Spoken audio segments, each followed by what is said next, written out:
तुमच्याकडे जर हा चार्ट असेल ना तर तुम्ही कोणत्याही साईजचं आणि कुठल्याही ब्लाऊजचं एका मिनिटामध्ये माप शोधू शकता, काढू शकता.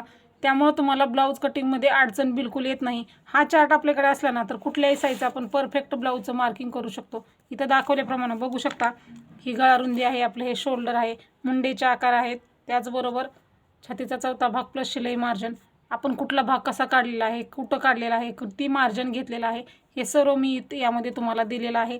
तर तुम्हाला जर तुमचा ब्लाऊज चुकत असेल, काही केलं, कसंही कटिंग केलं तर तुमचा ब्लाऊज चुकतो, कुठंतरी काहीतरी प्रॉब्लेम येतो आणि परफेक्ट ब्लाऊज येत नाही, त्यांच्यासाठी हा चार्ट खूप महत्त्वाचा आहे.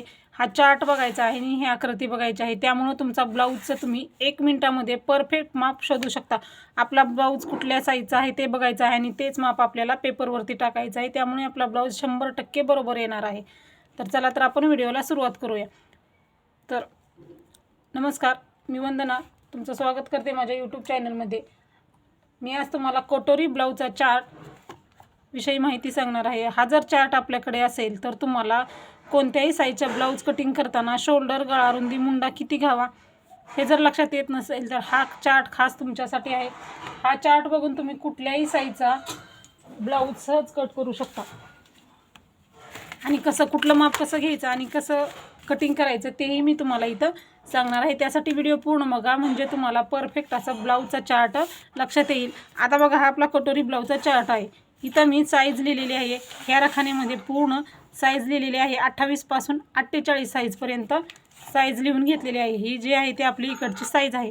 त्याचबरोबर बरेच जणींना छातीची घडी कितीची घालायची, ब्लाऊज 28चा आहे तर घडी कितीची घालायची हे लक्षात येत नाही. त्यांच्यासाठी मी छातीचा चौथा भाग देखील लिहून घेतलेला आहे, म्हणजे घडी कितीची घालायची हेही मी तुम्हाला इथं व्यवस्थित सांगणार आहे. म्हणजे ह्या रखान्यामध्ये आपल्याला साईज लिहिलेली आहे, पुढच्या रखान्यामध्ये छातीचा चौथा भाग लिहिलेला आहे. म्हणजे घडी जी आहे आपण घालतो, 28 साईजचा ब्लाऊज असेल तर 7 इंचाची घडी घ्यायची आहे. त्याचबरोबर गळा रुंदी जर बरोबर नसेल, तुमची ब्लाऊजची गळा रुंदी जर बरोबर नसेल तर ही ब्लाऊज आपला गळा रुंदी जर जास्त झाली तर ब्लाऊजचं शोल्डर उतरतं.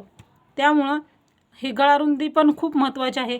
शोल्डर पण कमी जास्त झालं तरी ब्लाऊज बिघडतो, मुंडा जरी कमी जास्त झाला तरी ब्लाऊज बिघडतो. ह्याप्रमाणे आपल्याला परफेक्ट असं ह्यामध्ये चार्टमध्ये माहिती आहे. त्यामध्ये तुम्हाला कोणत्याही साईजचा ब्लाऊज सहज कट करता येईल. तर चला तर आपण बघूयात. आता 28 साईजचा ब्लाऊज आहे तर घडी कितीची घ्यायची आहे, 7ची घडी घ्यायची आहे. 28 साईजचा ब्लाऊज असेल तर गळा रुंदी 2 इंच घ्या, शोल्डर 2.5 इंच घ्या, मुंडा 5 इंच घ्या आणि मार्जिन आहे ते 1.5 इंच घ्यायचं आहे. हे ब्लाऊजमधलं मार्जिन आहे. तुम्ही 2 इंच मार्जिन घेत असाल तर 2 इंचही घेऊ शकता, पण मी नेहमी मार्जिन जे आहे ते 1.5 इंच घेते. ते मार्जिन 1.5 इंच आपल्याला ब्लाऊजसाठी पुरेसं पडतं. 2 इंच घेतलं तर भरपूर मार्जिन राहतं, त्यामुळं 1.5 इंच मार्जिन बरोबर आहे. त्यानंतर 30 साईजचा ब्लाऊज आहे तर छातीचा चौथा भाग आपला 7.5 इंच येतो. 2 इंच गळा रुंदी घ्यायची आहे 30 साईजच्या ब्लाऊजलाही. शोल्डर आहे ते 3 इंच घ्यायचं आहे, मुंडा 5.25 इंच घ्यायचा आहे आणि शिलाई मार्जिन 1.5 इंच घ्यायचं आहे. तर हे जे माप आहेत, शोल्डर आपलं तयार 2 आहे आणि अर्धा इंच मिक्स केलं, त्यामध्ये आपण इथं 2.5 इंच लिहिलेलं आहे. हे शोल्डर तयार आपलं 2.5 इंच आहे, त्यामध्ये अर्धा इंच मिक्स केलं 3 इंच आहे. ही शोल्डरची जी माप आहेत ब्लाऊजचे, म्हणजे शोल्डर, मुंडा, हे जे माप आहेत तुम्ही सेम टाकायचे. ह्यामध्ये मार्जिन वगैरे मिक्स करायचं नाही किंवा कमी करायचं नाही, फक्त साईज कुठली आहे बघायचं आहे आणि जे माप आहे ते आपल्याला तसंच्या तसं टाकायचं आहे. त्यामध्ये कमी जास्त काही करायचं नाही, बरोबर. 32 साईजचा ब्लाऊज आहे तर 8 इंच छातीचा चौथा भाग येतो, 2.5 इंच गळा रुंदी घ्यायची आहे, 3 इंच शोल्डर आहे, मुंडा आपल्याला 5.5 इंच घ्यायचा आहे आणि शिलाई मार्जिन आपल्याला 1.5 इंच घ्यायचं आहे. 34 साईजचा ब्लाऊज आहे तर 8.5 इंच छातीचा चौथा भाग येतो, 2.5 इंच गळा रुंदी, 3 inch shoulder, Munda 5.5 inch, 1.5 inch margin. 36 साईजचा ब्लाऊज आहे तर 9 इंच छातीचा चौथा भाग, 2.5 इंच गळा रुंदी, 3 इंच शोल्डर, 6 इंच मुंडा आणि 1.5 इंच मार्जिन. 38 साईजचा ब्लाऊज आहे, 9.5 इंच छातीचा चौथा भाग, 2.5 इंच गळा रुंदी, 3 इंच शोल्डर, 6 इंच मुंडा आणि 1.5 इंच मार्जिन. तर आता हे कसं घ्यायचं ते मी तुम्हाला अगोदर सांगते आणि बाकीचे जे राहिलेले आहेत ते तुम्हाला परत मी सांगते. तर हे तुम्ही स्क्रीनशॉट मारून घेऊ शकता किंवा लिहूनही घेऊ शकता. स्क्रीनशॉट मारून तुम्ही परत लिहून घेऊ शकता किंवा व्हिडिओ स्टॉप करून आपण हे जे मार्किंग आहे, पूर्ण जे पार्ट आहेत आपले, गळा रुंदी, शोल्डर, मुंडा, शिलाई मार्जिन, छातीचा चौथा भाग, हे पूर्ण तुम्ही व्यवस्थित असं लिहून घेऊ शकता. इथं क्लिअर एकदम व्यवस्थित असं दिसत आहे, हे तुम्ही व्यवस्थित लिहून घ्या. आता आपण आकृती बघूयात, ठीक आहे. आकृती बघताना सुरुवातीला आपल्याला उंची टाकून घ्यायची आहे, ब्लाऊजची उंची टाकायची आहे, उंची टाकायची आहे. उंची टाकल्यानंतर आपल्याला गळारुंदी घ्यायची आहे. बघा आपल्याला असं टाकायचं आहे, मी असं सांगते तुम्हाला. सुरुवातीला आपल्याला उंची टाकायची आहे, पूर्ण उंची तयार उंची जितकी आहे तितकी टाकायची आहे. त्यामध्ये 1 इंच मिक्स करायचं आहे. पूर्ण उंचीमध्ये आपण नेहमी 1 इंच मिक्स करत असतो. ब्लाऊज कुठलाही असू द्या, साईज कुठलीही असू द्या, ब्लाऊजच्या उंचीमध्ये 1 इंच मिक्स करायचं. तयार ब्लाऊजची उंची 12 असेल तर 13 घ्या, 13 असेल तर 14 घ्या, 14 असेल तर 15 घ्या. ह्याप्रमाणे तयार ब्लाऊजची उंची जेवढी आहे त्यामध्ये 1 इंच मिक्स करायचं आणि ब्लाऊजची उंची टाकायची. ब्लाऊजची उंची टाकल्यानंतर आपल्याला गळारुंदी घ्यायची आहे. जेवढी साईजमध्ये दिलेली आहे आपल्या चार्टमध्ये बघू शकता, चार्टमध्ये जेवढी गळारुंदी दिलेली आहे तेवढी गळारुंदी टाकायची. त्यानंतर आपल्याला इथं जे शोल्डर दिलेलं आहे ते शोल्डर टाकायचं आहे. आणि त्यानंतर आपल्याला जिथं गळारुंदीचा पॉईंट आलेला आहे, इथं आपला गळारुंदीचा पॉईंट आला, त्याच्याच खाली आपल्याला समोरील गळा घ्यायचा आहे. ब्लाऊजच्या मापानुसार जेवढा समोरचा गळा आहे तेवढा ब्लाऊजचा समोरचा गळा घ्यायचा आहे. त्यानंतर आपल्याला समोरचा गळा घेतल्यानंतर इथं चौकोनी बॉक्स करायचा. वरी गळारुंदी जितकी घेतलेली आहे तितकीच खाली गळारुंदी घ्यायची आणि इथं गोलाकार देऊन घ्यायचा आहे. हा झाला आपला समोरील गळा, इथं लिहिलेला आहे समोरील गळा. त्यानंतर तुम्हाला इथं मुंडा घ्यायचा आहे. शोल्डरचा जिथं पॉईंट आला तिथं आपल्याला मुंडा घ्यायचा आहे. जेवढा मुंडा आहे चार्टमध्ये दिलेला तेवढा तुम्हाला इथं मुंडा घ्यायचा आहे.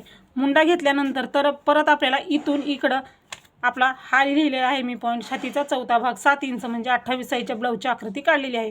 छातीचा चौथा भाग 7 इंच प्लस त्यामध्ये शिलाई मार्जिन 1.5 इंच मिक्स केलेला आहे. इथं दाखवल्याप्रमाणे छातीचा चौथा भाग 7 इथं दाखवल्याप्रमाणे छातीचा चौथा भाग 7 इंच 28 साईजचा ब्लाऊज आहे. छातीचा चौथा भाग 7 इंच प्लस 1.5 इंच शिलाई मार्जिन. त्याचप्रमाणे इथं छातीचा चौथा भाग आणि 1.5 इंच शिलाई मार्जिन. छातीच्या चौथा भागाला 1 मार्किंग करायची, शिलाई मार्जिनला 1 मार्किंग करायची. त्यानंतर आता आपल्याला क्रॉसपट्टीचं माप टाकायचं आहे. फिटिंगच्या साईडला आपल्याला 3 इंच कटोरी क्रॉसपट्टी घ्यायची आणि फिटिंगच्या साईडला 2.5 घ्यायची आणि हुकलुकच्या साईडला म्हणजे कटोरीच्या साईडला 3 इंचाची क्रॉसपट्टी घ्यायची आहे. बघू शकता इथं 3 इंच आणि इथं 2.5 इंच घेतलेला आहे. आणि परत क्रॉसपट्टीला असा कर्वमध्ये आकार देऊन घ्यायचा आहे. ते झाल्यानंतर परत आपल्याला काय करायचं आहे, कटोरीला आकार देण्यासाठी छातीचा चौथा भाग प्लस शिलाई मार्जिन जे आहे म्हणजे हे पूर्ण हा आपला छातीचा चौथा भाग त्यामध्ये प्लस शिलाई मार्जिन ह्याचा मध्य काढायचा आहे. इथं लिहिलेला आहे मध्य, छातीचा चौथा भाग प्लस शिलाई मार्जिनचा मध्य काढायचा आहे. इथं मध्याला 1 मार्किंग करायची. त्यानंतर आपल्याला 1 इंचाचा जो मुंडा आहे मी इथं लिहिलेला आहे मुंड्याचा आकार, हा मुंडा आहे तो मुंड्याचा आकार 1.5 इंचाचा आहे. पाठीमागचा मुंडा 1.5 इंचाचा आणि हा जो मुंडा आहे तो 1 इंचाचा आहे. तर 1 इंचाचा मुंडा आहे तिथून खाली आपण 2.5 इंच घ्यायचं आहे. 1 मार्किंग केलं. समोरचा गळा आहे तिथं 1.5 इंच घ्यायचा आहे किंवा 1 इंच घेतलं तरीही चालतं आणि हे पॉईंट आपल्याला जोडून घ्यायचे आहेत. अशा पद्धतीनं कटोरी ब्लाऊजचं आपल्याला कटिंग करायचं आहे, मार्किंग करून कट करायचं आहे. तर खूप सहज आणि सोप्या पद्धतीनं मी इथं तुम्हाला पूर्ण आकृती समजावून सांगितलेली आहे. आणखीन काही प्रश्न असतील तर कमेंटमध्ये विचारू शकता. ह्याच्या रिलेटेड व्हिडिओची लिंक मी तुम्हाला व्हिडिओच्या डिस्क्रिप्शन बॉक्समध्ये आणि कमेंट बॉक्समध्ये दोन्ही ठिकाणी लिंक देईन, तिथं जाऊन तुम्ही व्हिडिओ बघू शकता. 2-3 प्रकारचे व्हिडिओ तुम्हाला तिथं देईन, ते तुम्ही व्हिडिओ तिथं बघू शकता. त्यामुळे तुम्हाला ब्लाऊज कटिंग करताना काय अडचणी येत असेल तर तिथं जाऊन तुम्ही ते बघू शकता. हे झालेलं आहे आता आपली आकृती. आता आपले जे राहिलेलं आहे ते बघूयात. आता आपण 38 साईजपर्यंत बघितलेला. आता जर 40 साईजचा ब्लाऊज आहे तर 10 इंच छातीचा चौथा भाग घ्यायचा, 3 इंच आपल्याला गळारुंदी घ्यायची आहे. 40च्या पुढच्या ब्लाऊजसाठी गळारुंदी 3 इंच घ्यायची आहे आणि शोल्डर आहे ते 3.5 इंच घ्यायचं आहे. मुंडा आपल्याला 6.5 इंच घ्यायचा आहे. 42 साईजचा ब्लाऊज आहे तर छातीचा चौथा भाग 10.5 इंच येतो.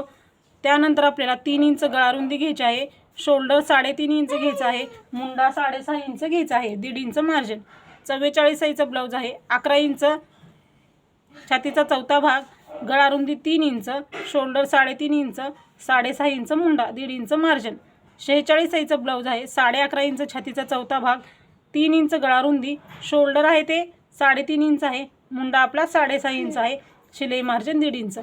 48 साईजचा ब्लाऊज आहे तर छातीचा चौथा भाग येतो 12 इंच, 3 इंच गळारुंदी, 3.5 इंच शोल्डर, मुंडा आहे तो 6.25 इंच घ्यायचा आहे आणि 1.5 इंच मार्जिन. अशा पद्धतीनं 28 पासून 48 साईजपर्यंत मी तुम्हाला इथं कटोरी ब्लाऊजचा चार्ट सांगितलेला आहे. ह्या चार्टमधले माप एकदम परफेक्ट आहेत. हे चार्टमधली मापं सेम आपण ह्याच पद्धतीनं जर टाकली आकृतीत दाखवल्याप्रमाणे तर तुमचा ब्लाऊज आहे तर चुकण्याचा प्रश्नच येत नाही. 100% गॅरंटी आहे तुमचा ब्लाऊज कधीही चुकणार नाही, परफेक्ट बसणार. कितीही तुमच्या अगोदर ब्लाऊजमध्ये अडचणी आलेल्या असतील तर हा व्हिडिओ बघितल्यानंतर तुमच्या ब्लाऊजमध्ये अडचणी कधीही येणार नाही. तर हा व्हिडिओ कसा वाटला ते नक्की सांगा. पुढच्या व्हिडिओमध्ये आपण भेटूया. धन्यवाद.